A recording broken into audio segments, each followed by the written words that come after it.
Hello students, आज हम start करने वाले हैं क्लास 9 साइंस का chapter 1 which is matter in our surrounding. ठीक है, आपकी जो सराउंडिंग है उसमें आपके जितने भी मैटर प्रेजेंट हैं, मैटर आपको पता ही है आपके मैटर कितने टाइप के होते हैं। There are 3 types of matter. वैसे 5 टाइप्स होते हैं बट टिल 9th क्लास आपके 3 ही मैटर हम इंट्रोड्यूस करते हैं। ठीक है, उसमें आपका first one is solid, second is liquid and third is gas. ठीक है, so there are in total 3 types of matter, जिसमें आपका जो सॉलिड्स होते हैं they have definite shape, size and volume. Liquid के केस में आपका होता है they have definite volume but they do not have definite shape, while in case of gases they do not have definite volume and also not have definite shape। ठीक है, सो इन्हीं से related आपका आगे पूरा चैप्टर है। ठीक है, सो उस चैप्टर से आपके जितने भी क्वेश्चंस बनेंगे उनको हम एक एक करके डिस्कस कर लेते हैं। So we are discussing the NCERT solutions of questions. ठीक है, सो स्टार्ट करते हैं। आपका first question is which one of the following are matters? So first one is chair, air, love, smell, hate, almonds, thought, cold, lemon water, smell of perfume, right?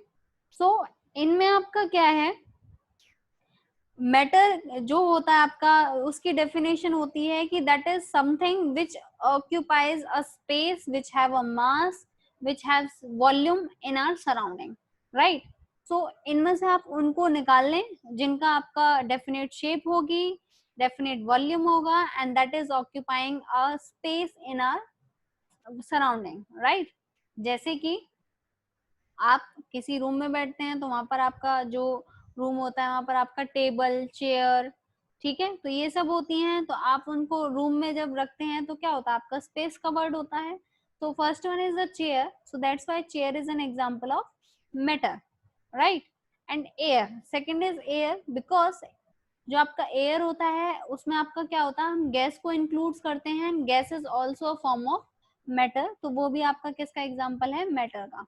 Love is not an example of matter because we can't see that, it is not having any shape, it does not occupy any volume, it does not have any volume, right?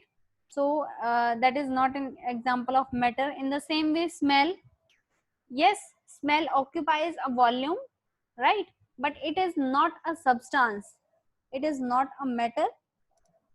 Third is hate, which is a feeling. Almonds, yes, almonds हम बादाम को बोलते हैं, तो अगर आप उसको कहीं पर रखते हैं तो वो एक स्पेस ऑक्यूपाई करते हैं, या कंटेनर में डालते हैं तो उनका एक परफेक्ट वॉल्यूम होता है। ठीक है, thought, thought is a simple thought, thought is a process of thinking something, some about something, so that does not categorize into a matter, right?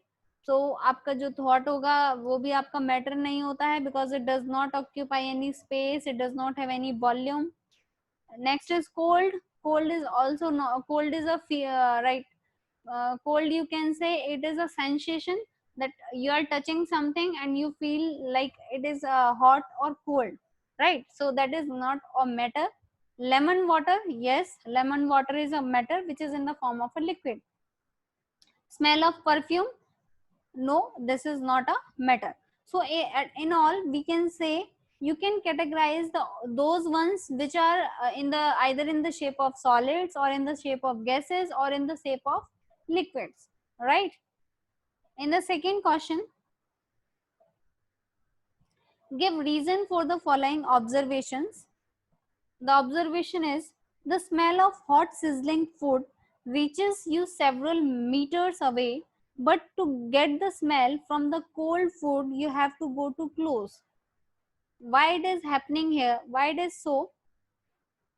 When इसमें ये कह रहा है कि जब आपका जो हॉट सिजलिंग फूड होता है, मतलब जब आप एक गरम गरम कोई भी खाना बनाते हैं, जैसे घर में कोई टेस्टी सब्जी बनी है, तो आपके जो उसकी स्मेल होती है, आप चाहे कितना ही दूर खड़े हों, मतलब few meters away, you can sense the smell of that tasty food, right? But अगर आपका जो कुछ आइसक्रीम वगैरह है तो उसकी कोई स्मेल नहीं आती है आप तक। सो ऐसा क्यों है? इसका रीजन है पार्टिकल इन द एयर। आपका जो एयर होती है उसमें पार्टिकल होते हैं, we all know. If fluid with higher temperature, जब वो पार्टिकल्स आपके क्या होते हैं कि अगर उन पार्टिकल्स का टेम्परेचर अगर हाई होता है, तो अगर किसी भी पार्टिकल में क्या है कि अगर उसमें एनर्जी आती है, अगर हम टेम्परेचर दे रहे हैं तो ऑब्वियसली जो आपका काइनेटिक एनर्जी होती है वो क्या होती है, 3/2 kT होती है। The formula for the kinetic energy is equals to 3/2 kT। ठीक है, तो जैसे ही आप टेम्परेचर इंक्रीज करेंगे तो काइनेटिक एनर्जी इंक्रीज होगी। तो काइनेटिक एनर्जी इंक्रीज करने से क्या होगा कि जो पार्टिकल्स होंगे वो आपका क्या होगा, मूव करना स्टार्ट कर देंगे एयर में।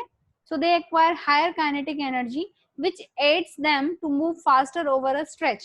Aids मतलब कि help होता है, ठीक है, तो वो उनको हेल्प करती है ताकि वो एक लॉन्ग डिस्टेंस कवर कर सकें। And hence the smell of hot sizzling food reaches a person even at a distance of several meters. इसी वजह से जो आपका वो सिजलिंग हॉट फूड होता है उसकी जो स्मेल होती है वो आपका कुछ अगर फ्यू मीटर्स पे आपका जो पर्सन है, if it is he is standing there, then he can sense the smell of that tasty food, while in case of cold food items we cannot sense the that smell because the temperature is down, so the particles will not be at higher particles will not acquire higher kinetic energy, so they will not move to the few meters up towards the person, right?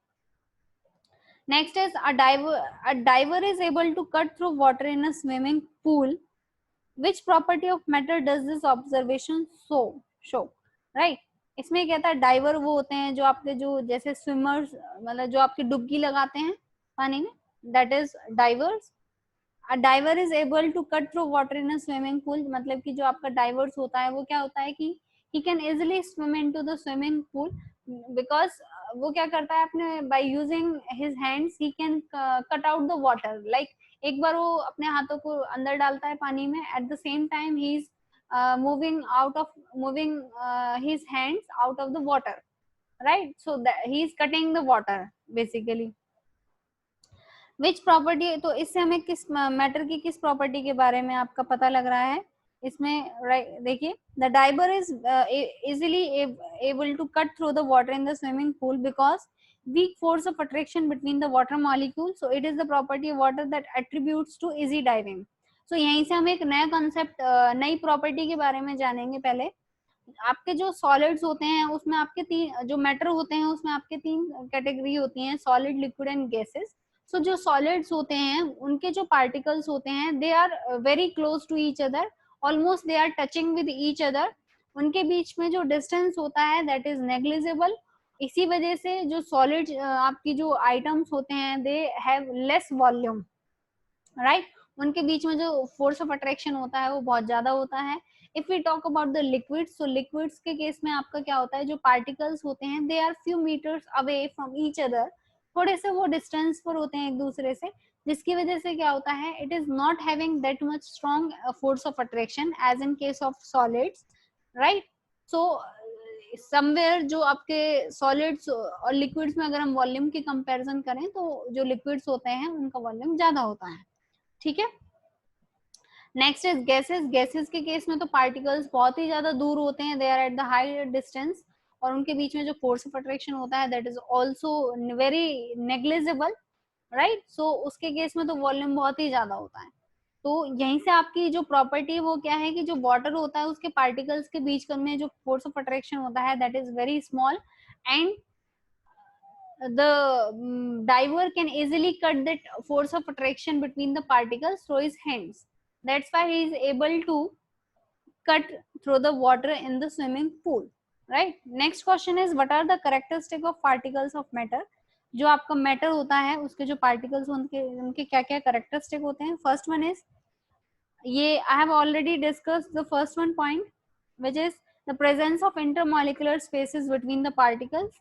आपके जो matters होते हैं उनके बीच में कोई ना कोई आपका एक फोर्स ऑफ अट्रैक्शन होता है पार्टिकल्स के बीच में, जिसकी वजह से वो बाइंड रहते हैं, ठीक है, एक दूसरे के साथ। सेकेंड इज कि जो पार्टिकल्स होते हैं they are in constant motion, and that constant motion that is specifically in the case of gases, we can not consider that in case of solids, right. Solids में काफी वो बहुत ही less होता है जो मूवमेंट होती है उनकी। सेकेंड है, third is they attract each other, वो एक दूसरे को अट्रैक्ट करके रहते हैं, ठीक है। इसमें आपका नेक्स्ट है the mass per unit volume substance is called density.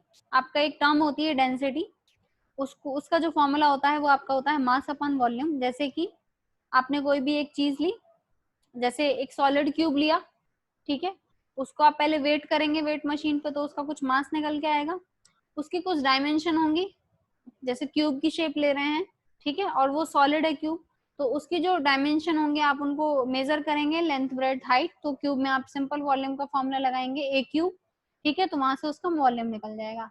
So by dividing the mass with the volume you will able to calculate the density, right? So arrange the following in order of increasing density. See, यहाँ पर आप एक चीज ये देख सकते हैं कि जो सॉलिड्स लिक्विड्स और गैसेस होते हैं, as I have already discuss, जो उनमें पार्टिकल्स में जो उनके बीच का डिस्टेंस होता है वो सॉलिड्स के केस में सबसे कम होता है। तो इसमें सॉलिड्स के जो पार्टिकल्स होंगे वो बहुत ज्यादा एक दूसरे से बाइंडेड होते हैं, they are very attracted to each other, while in case of gases the distance between the particles is very large. So जो particles होंगे वो एक दूसरे से बहुत ही ज्यादा डिस्टेंस पर होते हैं। तो उसमें क्या होता है कि जो जब पार्टिकल एक दूसरे से इतने डिस्टेंस पर होंगे तो उनका जो टोटल वॉल्यूम आएगा वो भी ज्यादा होगा। So you can relate the density with the volume. Here we are, यहाँ पर हम देख सकते हैं कि जो डेंसिटी है that is having the inverse relation with the volume, ठीक है। तो जहां पर आपका वॉल्यूम ज्यादा होगा, तो वॉल्यूम का ऑर्डर क्या हुआ, if we consider the solid, liquid and gases, so the order of volume will be higher in case of gases then liquid and then solid, so least will be in the case of solids. So हमको उसी के according arrange करना है, जिसका volume ज्यादा होगा उसकी density क्या हो जाएगी, कम हो जाएगी, as it is having the inverse relation between the density and the volume. So we can arrange that. See, the air is an example of gas, right?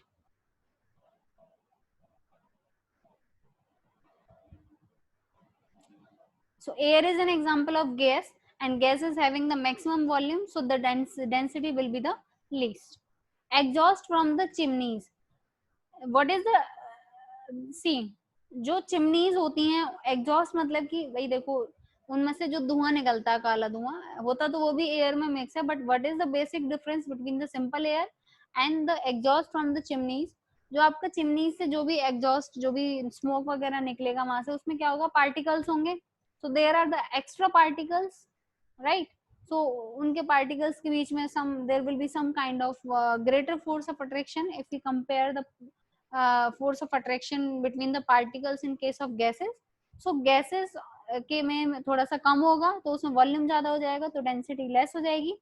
इसमें आपका क्या है, थोड़ा सा इससे both are the example of gases, but in this case the volume will be less, so density will be high. So in air and exhaust from the chimneys, the volume, the density will be least in air, and in this case there will be a little bit higher. Honey that is an example of liquid, but वो थोड़ा सा dense liquid होता है, ठीक है। इतना एकदम water के comparison में कौन सा ज्यादा viscous होगा आपका, honey will be more viscous, so उसमें particles में force of attraction ज्यादा होगा, so volume will be less if we compared with the water. So volume कम होगा तो आपका density क्या हो जाएगी, ज्यादा हो जाएगी।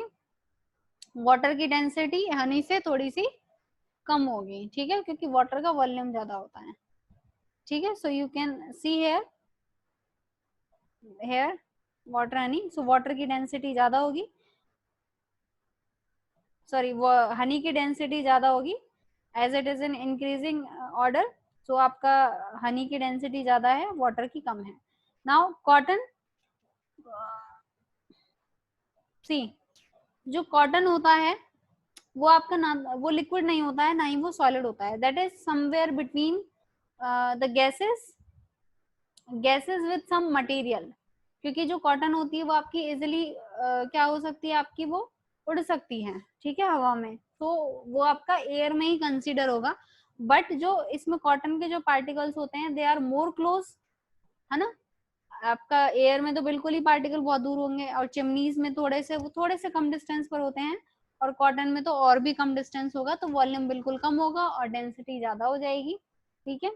तो इसीलिए वो थर्ड नंबर पर है यहाँ पे। इसके बाद है नेक्स्ट आपका चौक है। Chalk is an solid, but iron और चौक में क्या डिफरेंस है कि जो आयरन के जो पार्टिकल्स होते हैं वो बहुत ही ज्यादा क्लोज होते हैं एक दूसरे से, जबकि जो चौक होता है वो पाउडर फॉर्म में होता है, तो उसमें जरूरी नहीं है कि एक पार्टिकल बहुत पास में हो, ठीक है, उनको हम सेपरेट भी कर सकते हैं, it is not necessary, right. तो आयरन आपका सबसे ज्यादा सॉलिड होगा, इसलिए इसका सबसे कम वॉल्यूम होगा, because the distance between the particle will be less, so volume will be high and the density will be the least, ठीक है। Yes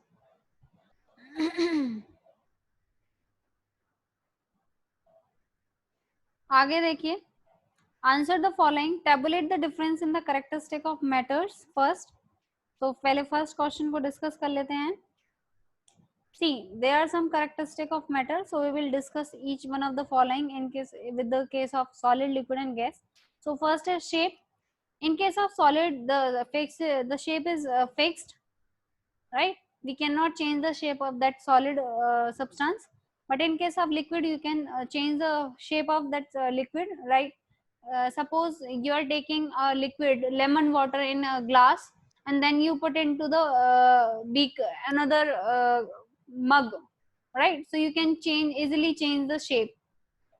suppose you are taking water in a glass and first, और आपने वो पहले क्या करा, जो आपकी आइस ट्रे है वो डिफरेंट कलर शेप्स की ले ली, तो वो डिफरेंट डिफरेंट शेप एक्वायर कर लेगा, so the shape is not fix, and same with the gases. Next is volume. Volume आपका सॉलिड के केस में फिक्स्ड होता है, and we can calculate it by using the formulas for the solid shapes. Liquid के case में भी fixed होता है वॉल्यूम, क्योंकि आपका जो वॉल्यूम है, suppose you are taking liquid in a cylindrical vessel, and then you are putting it in a conical vessel, so the volume will remain shape, but shape will not be remain same। Volume same रहेगा but shape same नहीं रहेगी। अब gas के case में आपका volume भी नहीं होता है सेम।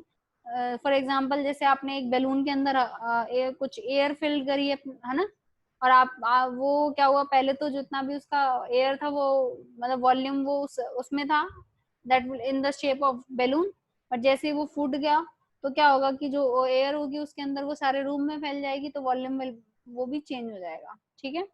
नेक्स्ट आपका intermolecular forces, this point I have already discuss कि आपका सॉलिड के केस में मैक्सिमम होता है, लिक्विड्स में less than solid, and gases में वेरी लेस। इंटरमॉलिक्यूलर स्पेस जो होता है वो इसमें बहुत ही कम होता है, मोर देन सॉलिड, एंड इसमें मैक्सिमम होता है।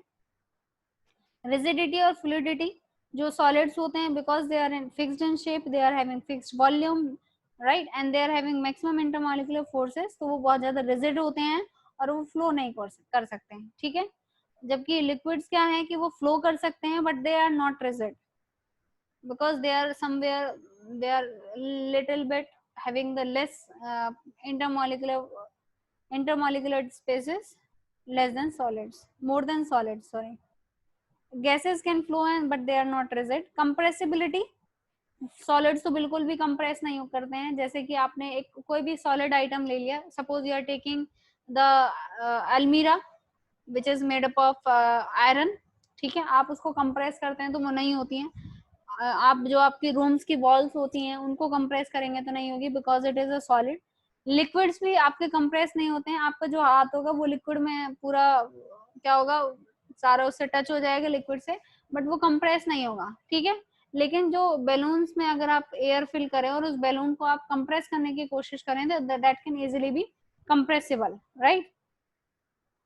नेक्स्ट है आपका, इसमें आपकी कुछ प्रॉपर्टी थी तो वो हमको डिस्कस करनी है एक एक करके बी पार्ट में। सबसे पहले rigidity.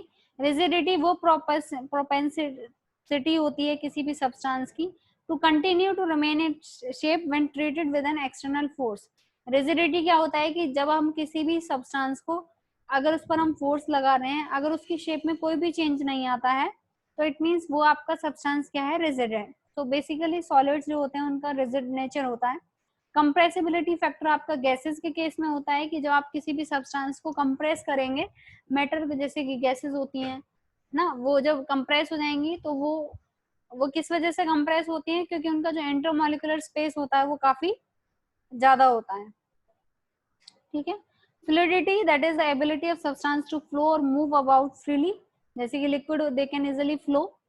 Filling the gas container, the particle in a container can take its shape as randomly vibrate in all possible direction, right? Next is the shape. जो कोई भी जो ऑब्जेक्ट होता है उसका एक डेफिनेट स्ट्रक्चर होगा within external boundary, right? Kinetic energy, this term I have already explained कि जो आपका गैसेस होती है उसमें आपकी काइनेटिक एनर्जी सबसे ज्यादा होती है। ठीक है। They are in random motion, liquids की उससे थोड़ी कम होगी एंड सॉलिड्स में बिल्कुल लीस्ट होती है। ठीक है, because kinetic energy is half M V square. So जो एम होता है मास होता है and V is the velocity.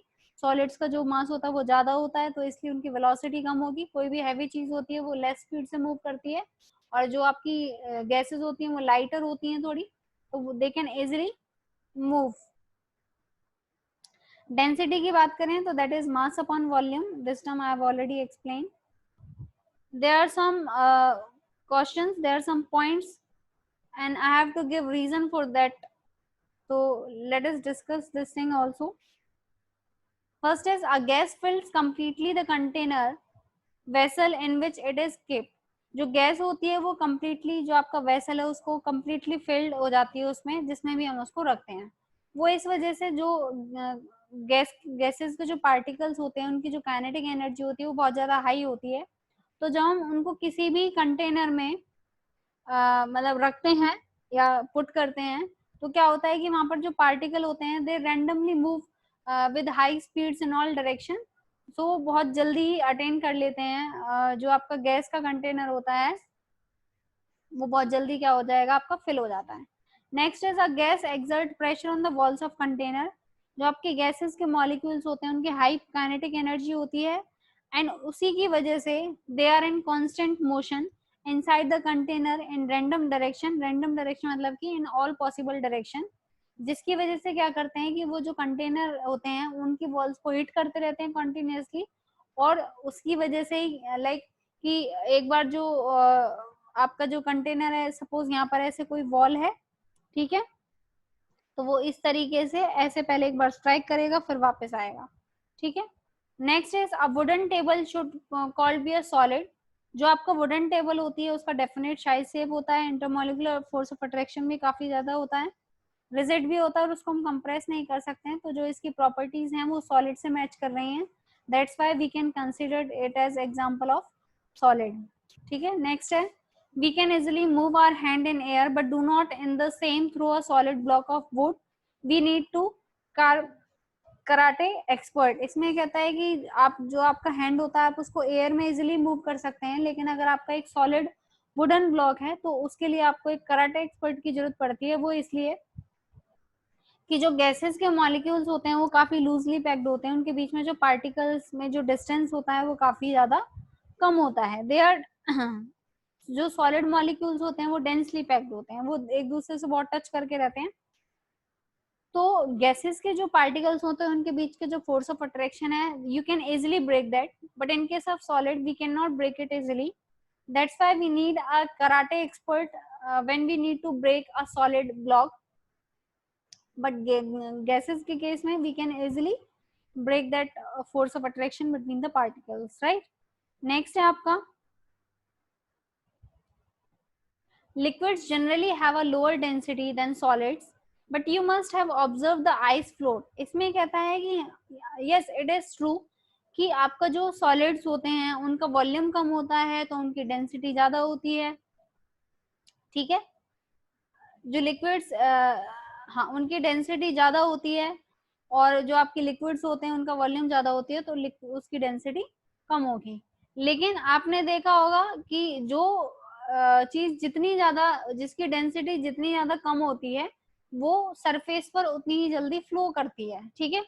तो अकॉर्डिंग टू दिस कंसेप्ट जो आपका सॉलिड है, ठीक है, उसका वॉल्यूम कम होता है तो उसकी डेंसिटी ज्यादा होती है और लिक्विड की डेंसिटी कम होती है। तो लिक्विड आपका सॉलिड के ऊपर फ्लोट करना चाहिए, लेकिन आपका उल्टा होता है। उसका रीजन क्या होता है कि जो आपकी आइस होती है उसकी जो डेंसिटी होती है वो आपकी वाटर की डेंसिटी से कम होती है। तो जो जिसकी डेंसिटी जितनी कम होगी वो चीज दूसरे सब्सटेंस पर उतनी अच्छे से फ्लो करती है, ठीक है।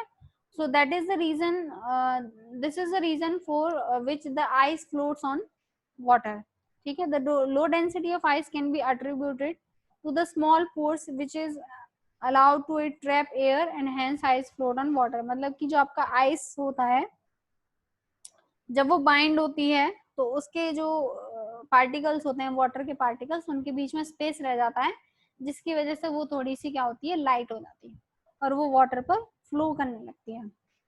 नेक्स्ट है आपका convert the following temperature into the Celsius scale, ठीक है। तो आपके 3 टाइप के स्केल होते हैं बेसिकली।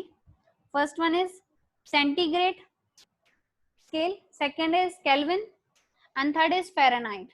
आपका फ़ारेनहाइट यहाँ पर नहीं है question, these question are related to only centigrade and the Kelvin। so the relation between the centigrade and Kelvin is 0 degree Celsius is equals to 0 degree Celsius is equals to 273 Kelvin, right? So you can say 300 Kelvin 273 Kelvin is equals to 0 degree Celsius। so इसमें से आप क्या करें, 273 Kelvin को minus कर दें तो आपका कितना बचेगा, 27 डिग्री बचा। तो आपका 273 केल्विन कितना होता है, 0 डिग्री। तो बाकी का जो बचेगा वो आपका किसके इक्वल हो जाएगा, 27 degree Celsius. Same with same here, आपने 573 केल्विन में से 273 माइनस कर दिया तो आपका जो बचेगा वो आपका क्या हो जाएगा, डिग्री सेल्सियस में कन्वर्ट हो जाएगा, ठीक है। नेक्स्ट है what is the physical state of water at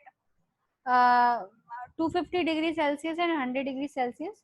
तो इसमें आपको ध्यान रखना है कि जो आपका वाटर होता है उसमें आपका 2 टर्म होती है, कि उसका मेल्टिंग पॉइंट होता है, एक बॉइलिंग पॉइंट होता है।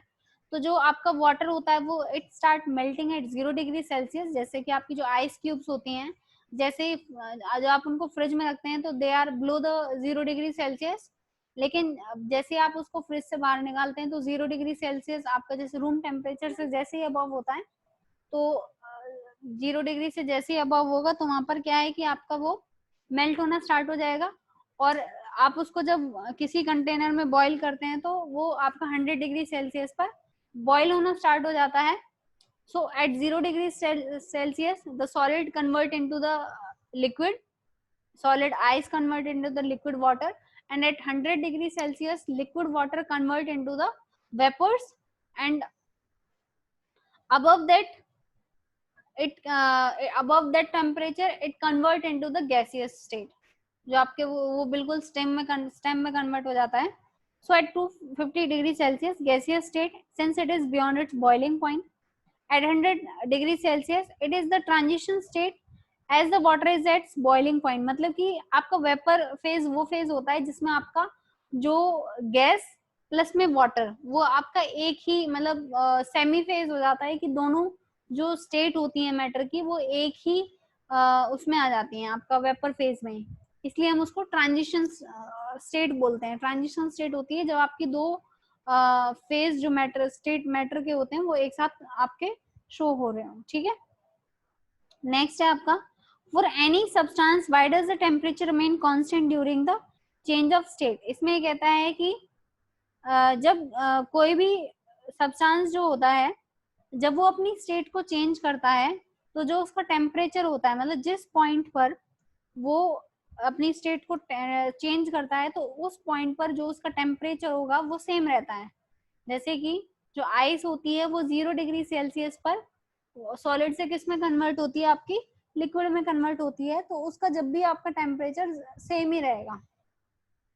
So why it is so? The solution is it is due to the latent heat, as the heat supplied to increase the temperature of substance is used up to transform the state of matter of the substance and hence the temperature stays constant। इसमें कहता है कि latent heat होता है एक आपका word latent heat होती है ऑफ जैसे कि आपका सॉलिड से कोई चीज लिक्विड में कन्वर्ट हो रही है तो there is a process of melting, ठीक है, आपका लिक्विड से वेपर में कन्वर्ट होती है, तो so there is a process of vaporization. और अगर सॉलिड से डायरेक्ट लिक्विड उस गैस में कन्वर्ट हो रही है तो that is a process of sublimation. तो सारी फेज चेंजेस के लिए एक लेटेंट हीट होती है। तो जो लेटेंट हीट आप सप्लाई करते हैं ताकि आपका जो सॉलिड में क्या होगा, आपका टेम्परेचर लो होगा, लिक्विड में आते आते उसका आपको टेम्परेचर ज्यादा करना पड़ता है। तो जो वो हीट होती है, that latent heat, that is used up to increase the temperature of substance, right. तो जो वो लेटेंट हीट निकलती है, मतलब कि आपका क्या है कि जब सॉलिड लिक्विड में कन्वर्ट होता है तो उस टाइम पर आपकी लेटेंट हीट निकलती है। तो वो जो हीट होती है, अब जब हीट हो रहा है तो ऑब्वियस है टेम्परेचर तो बढ़ना चाहिए, लेकिन वो जो हीट होती है वो आपकी कहाँ पर कंज्यूम हो जाती है, वो आपका that heat is use to transform the state of matter. मतलब आपका सॉलिड से लिक्विड जो चेंज हो रहा है, उसमें क्या है कि सॉलिड में जो पार्टिकल्स के बीच का फोर्स ऑफ अट्रैक्शन होता है वो ज्यादा होता है। तो उन बॉन्ड्स को, उस फोर्स को ब्रेक करने के लिए आपकी जो हीट रिलीज होती है, वो लेटेंट हीट, वो यूज कर लेते हैं हम, और आपका ओवरऑल जो टेम्परेचर है वो कांस्टेंट रह जाता है, ठीक है। Hence, this temperature stays constant. Next is suggest a method to liquefy atmospheric gases. इसमें कह रहा है कि एक कोई भी मेथड बताइए जिससे आप जो एटमॉस्फेरिक गैसेस होती हैं उनको लिक्विड में कन्वर्ट कर सकें। लिक्विफाई का मतलब होता है लिक्विड में कन्वर्ट करना। सो भाई देखो, जो आपकी गैसेस होती हैं उसमें क्या होता है कि जो आपके पार्टिकल्स होते हैं they are at high temperature, they are having high kinetic energy. और लिक्विड्स में क्या होता है कि उनकी काइनेटिक एनर्जी ज्यादा नहीं होती, उनका टेम्परेचर डाउन होता है। तो आप किसी मेथड से अगर जो आपका गैसेस है उसके पार्टिकल्स का जो मतलब उसका जो टेम्परेचर है, अगर आप उसको थोड़ा डाउन कर दें तो आपका जो पार्टिकल्स होंगे वो क्लोज आ जाएंगे and that will convert into the liquid, ठीक है। So it can be achieve by either increasing the pressure, pressure से भी हो सकता है, पार्टिकल क्लोज आ जाएंगे, और by decreasing the temperature which ultimately leads to the reduction of spaces between the molecule, ठीक है। तो उसकी वजह से वो लिक्विड में कन्वर्ट हो जाएगा। Why does a desert cooler cool better on a hot dry day? इसमें कहता है जो आपका एक डेजर्ट मतलब रेगिस्तान जो होता है, जिस दिन आपका हॉट ड्राई डे होता है, मतलब एकदम सूखा दिन होता है, वो रात में उतना ही मतलब जितना ज्यादा आपका सूखा होगा दिन, वो जो डेजर्ट होता है वो उतना ही ज्यादा कूल क्यों हो जाता है, ठीक है, कूल डे पर। It is because the temperature is high and it is less humid on the hot dry day. Hot dry day है, ड्राई मतलब सूखा, सूखा मतलब कि आपका उसमें ह्यूमिडिटी मतलब मॉइस्चर नहीं होगा। सो जिसकी वजह से क्या होगा, विच इनेबल्स बेटर इवापोरेशन। तो जब आपकी ड्राई होगा, उसमें ह्यूमिडिटी नहीं है, तो क्या होगा कि there will be no there will be not vapour phase. So आपका जो गैसेस है that can easily travel, right. तो there will be the high level of this evaporation provide better cooling effect, कि जितनी भी जो आपकी हीट है वो आपकी सरफेस से निकल के आपकी एटमॉस्फेयर में पहुंच जाएगी और आपका जो डेजर्ट होगा वो क्या होगा, इजिली कूल्ड अप हो जाएगा। नेक्स्ट है आपका how does the water keep in an earthen pot, मतलब जिसको हम मटका बोलते हैं, वो आपका गर्मियों के टाइम में मतलब समर के टाइम पे कूल क्यों रहता है, ठीक है। तो उसका रीजन हम पढ़ते हैं नीचे। An earthen pot is porous in nature, porous का मतलब होता है जो आपके सब्सटेंस होते हैं उसमें आपके स्मॉल पोर्स होते हैं, मतलब छोटे छोटे छेद कह सकते हैं आप। तो वो पोरस होता है नेचर में, जिससे आपका जो लिक्विड है वो एक साइड से दूसरी साइड में जा सकता है। पोरस मतलब उस पर्टिकुलर पोर के थ्रू आपका लिक्विड एक साइड से दूसरी साइड में फ्लो कर सकता है, ठीक है। तो पोरस का मतलब वो होता है। इसमें क्या होता है कि वो जो पोर्स होते हैं दे आर टिनी, मतलब कि स्मॉल होते हैं, and they facilitate penetration of water. Facilitate मतलब कि उस चीज को वो बढ़ावा देते हैं, जो आपका वाटर है वो पेनिट्रेट कर सकता है फ्रॉम इनसाइड टू आउटसाइड। जब आप मटके में पानी भरते हैं तो जो आपका पानी होता है वो अंदर से थोड़ा सा बाहर की तरफ इजिली आ सकता है क्योंकि उसका पोरस नेचर होता है। And hence there evaporation from the pot surface. और जो आपका वाटर है जब वो आउटर सरफेस पे आ जाएगा अर्थ पॉट के, तो वहां से आपका क्या होगा, इजिली इवापोरेशन हो जाएगा। तो जो भी टेम्परेचर है आपका आउटर सरफेस पे पॉट के, वहां पर टेम्परेचर डाउन हो जाएगा, जिसकी वजह से जो आपका मटका होता है वो क्या हो जाता है, cool. So that process of evaporation requires energy which is contributed by the water in the pot, as a result of which water जो होता है आपका cool हो जाता है, ठीक है। नेक्स्ट है, why does our palm feel, palm हम बोलते हैं हथेली को, so why does it feel cold when we put some acetone और पेट्रोल और परफ्यूम on it। जब हम कोई भी एसीटोन, पेट्रोल या परफ्यूम को अपने हाथ पर लगाते हैं तो हमें ठंडा ठंडा क्यों लगता है, ठीक है। रीजन इज कि जो आपका ये तीनों सब्सटेंस हैं, perfume, petrol, acid, they are volatile substance. Volatile का मीनिंग क्या होता है कि जैसे जो कुछ सब्सटेंस ऐसे होते हैं जो मतलब वॉलेटाइल का मतलब होता है कि that process through which the liquid particles convert into the gaseous state without any help, they convert on their own, right। तो इसमें आपका क्या है कि वो वॉलेटाइल सब्सटेंस होते हैं, वो इजिली आपका वेपर्स में कन्वर्ट हो जाते हैं, they get evaporated when they come in contact with air, ठीक है। तो जैसे ही वो एयर के कांटेक्ट में आएंगे तो आपका क्या होता है कि evaporation is facilitated as it use energy from the palm. जितनी भी जो आपकी पाम में एनर्जी होगी, ठीक है, उस एनर्जी को यूज करके वो आपके जो पार्टिकल्स हैं वो लिक्विड से एयर में एवापोरेट हो जाएंगे और आपका टेम्परेचर डाउन हो जाएगा। इसी वजह से जो आपका हाथ, हथेली होती है उस पर एक कूलिंग इफेक्ट आ जाता है, ठीक है। नेक्स्ट है आपका, why are we able to sip hot tea और milk faster from a saucer rather than a cup. इसमें ये कहता है कि जो आपका हॉट टी मतलब जो आपकी गर्म चाय होती है उसको हम एक सॉसर मतलब कि जो आपका प्लेट होता है, मतलब जिसको हम प्याली बोलते हैं, ठीक है, आप उसके उससे आप जो आपकी टी है उसको आप इजिली सिप ले सकते हैं, उससे मतलब पी सकते हैं उसको, लेकिन आप कप से नहीं ले सकते हैं इजिली उसको। कप से आप इजिली चाय को नहीं पी सकते हैं। उसका रीजन क्या होता है कि उसमें एक पॉइंट होता है कि इवापोरेशन के लिए कि आप जो सब्सटेंस है आप उसका सरफेस एरिया जितना ज्यादा लेंगे, ठीक है, उतना ही उसका जो रेट ऑफ इवापोरेशन होता है वो ज्यादा हो जाता है। तो उतनी वो जो भी चीज होगी उसका जो टेम्परेचर होगा वो उतना ही ज्यादा डाउन हो जाएगा और वो उतनी ही कूल डाउन, ठंडी हो जाएगी, ठीक है। तो जैसे कि आप एक गिलास में पानी लें और एक प्लेट में लें, ठीक है, और दोनों को आप सन के आगे रख दें, तो आप देखेंगे जो प्लेट का पानी है वो थोड़ी देर बाद ही इवापोरेट हो जाता है, जबकि जो ग्लास का पानी है वो आपका इवापोरेट नहीं होगा easily. So this is the basic concept behind this question. Next है आपका, what type of cloth should be wear in summer. इसमें कहता है कि गर्मियों में हमें किस तरीके के कपड़े पहनने चाहिए। So in summer, it is preferred to wear light colored cotton clothes because light color reflect heat and cotton material have pores that absorb sweat, facilitating their evaporation, hence causing a cooling effect in skin. इसमें कहता है कि summers में आप light colour के cotton clothes को पहनना चाहिए। रीजन क्या होता है, बिकॉज लाइट कलर जो होते हैं, जितनी भी आपकी सन से जो रेज आती हैं उस हीट को वो रिफ्लेक्ट कर लेते हैं इजिली, ठीक है।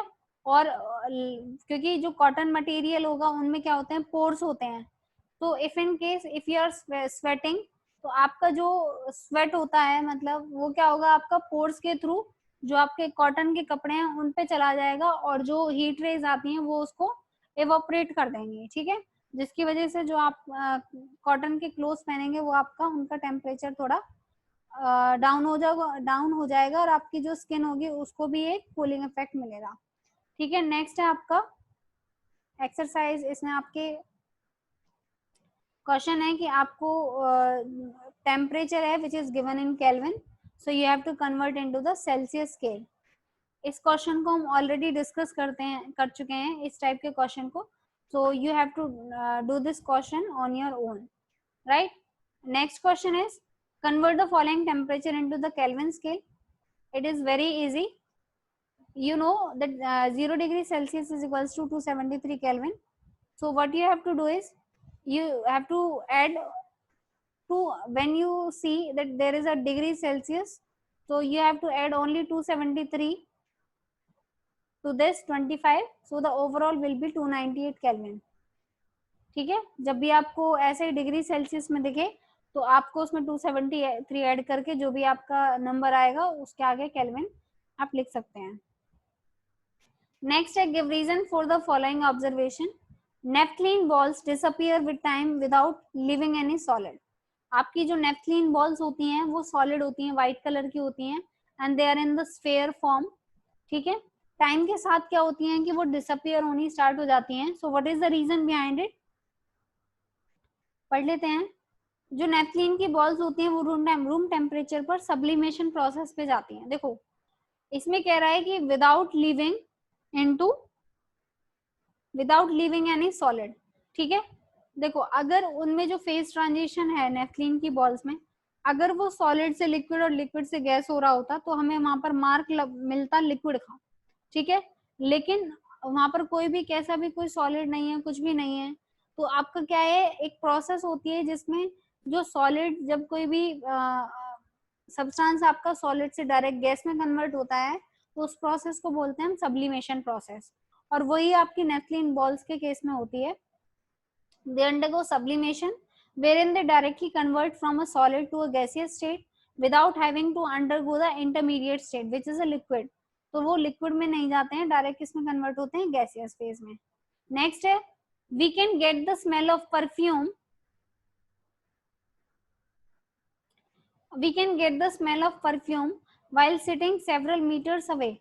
आप जब जो परफ्यूम की स्मेल होती है आप उसको इजिली स्मेल कर सकते हैं चाहे वो बहुत दूर से आ रही हो।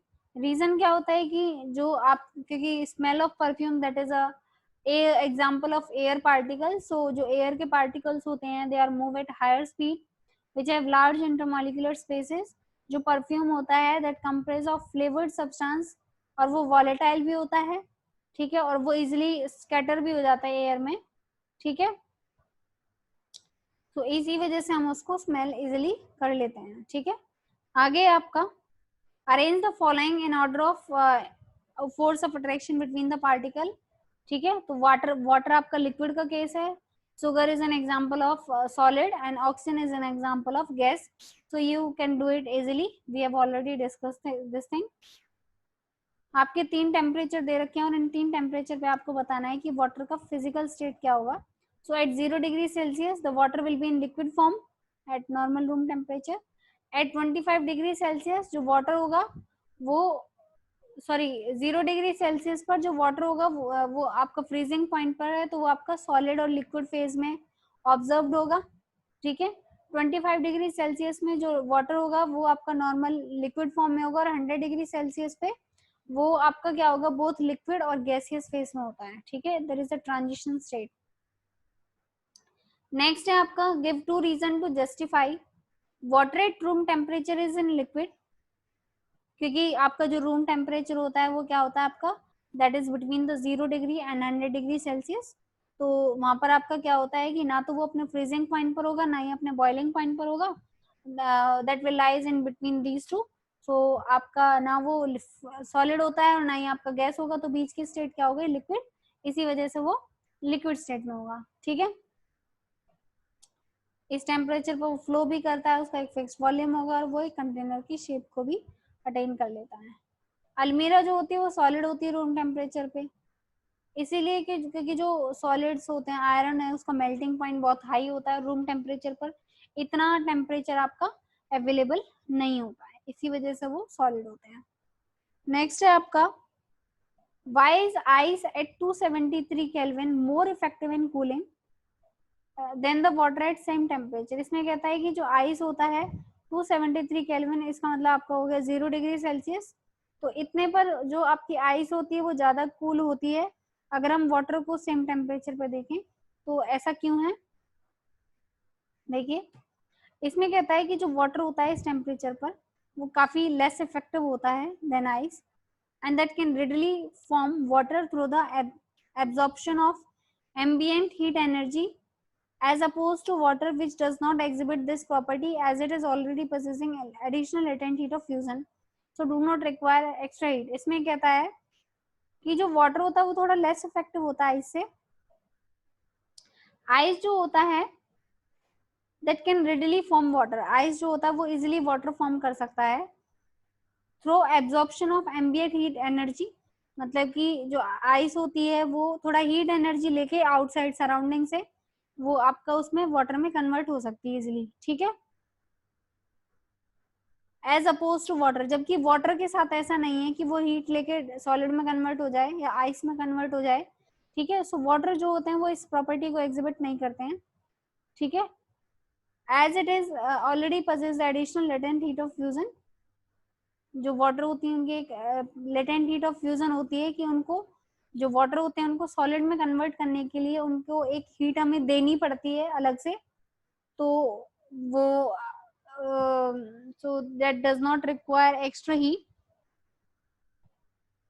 तो इसी वजह से जो आइस होती है वो रैपिडली आपकी कूल हो जाती, मतलब उसका कूलिंग इफेक्ट होता है सेम टेम्परेचर पर as compare to water. Next है आपका बॉइलिंग वाटर और स्टीम। ये दो चीजें होती हैं, आपका स्टीम होता है कि जैसे आप जो वाटर को बॉईल करते हैं तो उसके ऊपर जो भाप होती है उस पर हाथ लगाएं, ठीक है, और दूसरा है कि आप उस हाथ को गर्म पानी में जो आपका बॉईल हो रहा है वाटर उसमें टच करके देखें तो आपको कौन सा ज्यादा गर्म लगता है। तो स्टीम जो होती है वो आपको ज्यादा गर्म फील होगी, that will be more voter, क्योंकि क्योंकि उसकी जो स्टीम जो होती है उसकी एक्सोथर्मिक रिएक्शन होती है that release high amount of heat which it had consume during vaporization, ठीक है, तो वेपराइजेशन के टाइम पे उसको कंज्यूम कर लेती है, ठीक है। नेक्स्ट है आपका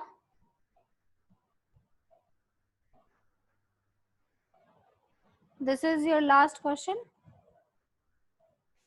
The question is name A, B, C, D, E and F in the following diagram showing a change in its state।